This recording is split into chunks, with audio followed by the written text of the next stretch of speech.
우리가 비물질계를 온전히 이해하기 위해서는 비물질계의 내적 메커니즘을 통찰하는 것이 필요한데 이러한 통찰은 개별적 혹은 개인적 현상 몇 개를 이해하는 것만으로는 얻기가 힘들어요. 하나의 질서를 발견하는 일은 수많은 개별 사건들에서 공통성을 발견하는 일이고 이러한 공통성에는 또한 항상 존재하는 예외와 변수를 밝혀내는 작업도 병행되어야 하기에 이것은 개별자에 대한 깊이 있는 이해를 수반하는 어려운 작업이거든요.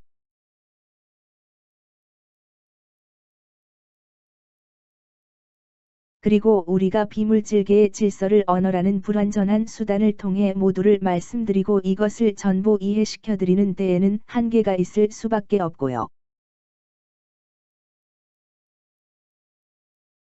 물론 이렇듯 법칙과 질서를 발견하는 작업이 어려운 것이고 이것을 불완전한 언어로 설명하는 것이 어렵다는 것이지 이것을 체험을 통해 이해하는 일은 지극히 상식에 불과한 것이에요. 어쨌든 아마도 붓다께서 비물질계나 윤회에 대해 자세한 말씀을 해주시지 않은 이유가 인도에서는 이미 윤회관이나 육도윤회에 대해 확고한 믿음이 자리잡고 있었기에 무엇이 잘못되었고 무엇이 옳고 그른지를 말씀하시면서 불필요한 논란이나 논쟁을 하실 필요가 없이 수행자 스스로가 알아내기를 바라셨기 때문은 아닐까 싶어요. 하지만 대부분은 비물질계나 윤회에 대해 모르기 때문에 이것을 이용해서 천국으로 인도해 주겠다며 사람들을 속이는 자들이 있어왔고 이런 자들에게 속는 분들도 줄기차게 있어왔죠. 아마 지난 시간 일부 영상을 보신 분들이라면 이런 의문을 가지신 분들도 계실 것 같아요. 깨달으신 분들이 자신의 세계를 창조할 수 있다면 천국 같은 곳을 만든 후에 스스로 지옥을 만들어서 고통받는 분들을 그곳으로 데려가면 좋지 않을까 생각하셨던 분들도 계셨을 것 같은데요. 천국을 만들어서 데려가면 금방 그곳을 지옥으로 만들어 버리기 때문에 이런 방법이 먹히질 않아요. 이것도 잘못된 신념이나 그릇된 마음을 가진 분들이 비물질계에서 교화가 어려운 이유들 중에 하나예요. 따라서 천국이 어디에 따로 있어서 누가 누굴 천국으로 인도한다는 것은 있을 수 없는 일이에요.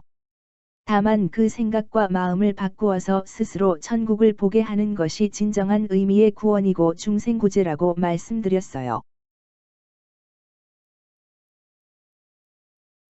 어쨌든 붓다나 예수께서는 당신들이 머무셨던 그 시대와 문화 등에 맞는 적절한 방식으로 사람들을 인도하기 위해 애쓰셨던 분들이지요. 그렇기에 붓다께서는 자비를 예수께서는 사랑을 강조하셨던 것이에요. 이러한 자비와 사랑의 마음만큼 우리가 죽음 이후에 직접적이고 바로 천국을 만드는 복된 마음도 없거든요. 이러한 마음이 가득하다면 오래도록 천국 같은 비물질계에 머물다가 물질계로 다시 환생을 했을 때 천국 같은 복된 삶을 사실 수가 있는 것이에요. 그렇기에 혹시 죽음 이후나 다음 생의 삶이 궁금하다면 스스로의 생각과 마음을 잘 관찰해 보시는 것만으로도 어느 정도 아실 수가 있어요. 따라서 미움, 증오, 분노, 탐욕 같은 부정적인 생각과 마음이 강하신 분들은 빨리 그 마음을 바꿀 수 있도록 노력하셔야 해요. 그리고 죽음의 과정과 유체 이탈의 과정에는 차이가 있다는 점도 하나 알아두셔요. 죽음의 과정에는 돌아갈 육체가 없지만 유체 이탈은 돌아갈 육체가 있기에 당연히 차이가 있을 수밖에 없는데 단순히 이런 차이를 말씀드리려는 것은 아니고 이 과정을 잘 알면 우리가 왜 전생을 기억하지 못하는지도 알 수가 있고 유체 이탈을 하시는 분들이라면 반드시 만나게 되는 영적 안내자 혹은 영적 스승이라 부르는 존재가 무엇인지도 아실 수가 있어요. 물론 이것 외에도 여러 다양한 것들을 아실 수가 있는데 이것은 수행을 하시는 분들이 스스로 알아내시길 바라는 마음에서 자세하게 말씀을 드리지는 않을 생각이에요. 다만 유체이탈을 하시는 분들이 이러한 영적 안내자라 불리는 존재를 잘못 이해하면 이것을 아트만이니 참나니 불성이니 하는 존재와 연결을 짓는 오류를 범할 수가 있는데 결코 그런 존재는 아니라는 것을 아실 수가 있어요. 그러면 지금까지 말씀드린 것만으로도 붓다의 가르침 중의 핵심이라 할 수 있는 사성제의 의미를 보다 명확하게 이해하셨을 거라 보여요. 흔히들 집착은 고통의 원인이고 그렇기에 집착을 끊으면 깨달음을 얻는다고 알고 있고 이렇게 깨달음을 얻기 위한 8가지 바른 길이 팔정도라고 알고 있지만 집착을 끊는 것이 왜 윤회를 멈추는 일인지를 잘 모르셨던 분들이 계셨다면 이제 비로소 그 이유를 명확하게 아셨을 거라 믿어요. 그러니 우리가 뭔가를 배우기 위해 윤회를 한다는 생각. 신성체인 아트만이니 참나니 하는 존재가 뭘 배우고 체험하기 위해 우리를 아바타처럼 조종하고 있다는 생각. 우리가 용감해서 혹은 천사라서 지구에 왔다는 이런 생각들을 내려놓고 제가 드리는 말씀에 가만히 귀를 기울여 보시면 분명하게 아시게 될 거예요. 우리는 용감해서 혹은 천사라서 지구에 태어난 것이 아니라 나의 집착하는 생각과 마음이 이곳 지구가 그 중에서도 대한민국이 가장 적합하고 어울리는 곳이기에 이곳에 태어난 것이고 또한 그 중에서도 가족이라는 혈연으로 맺어진 생내적 환경에 태어나게 되는 것이에요.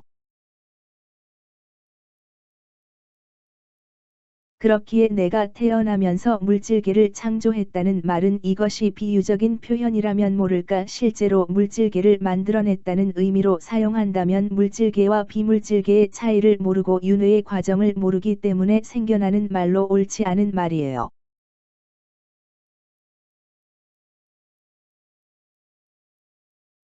비물질계는 생각과 마음에 따라 바로 직접적으로 하나의 세계가 만들어지지만 물질계에서는 그럴 수가 없고 이미 만들어져 있는 세계 중에서 나의 생각과 마음에 적합하고 어울리는 환경에 이끌려서 태어나게 되는 것이에요. 이해가 되시죠?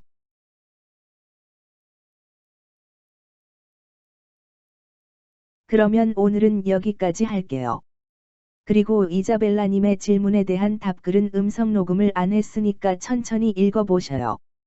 다른 분들도 항상 질문에 대한 답글은 꼭 시청하시고 참고하시면 좋아요. 감사합니다.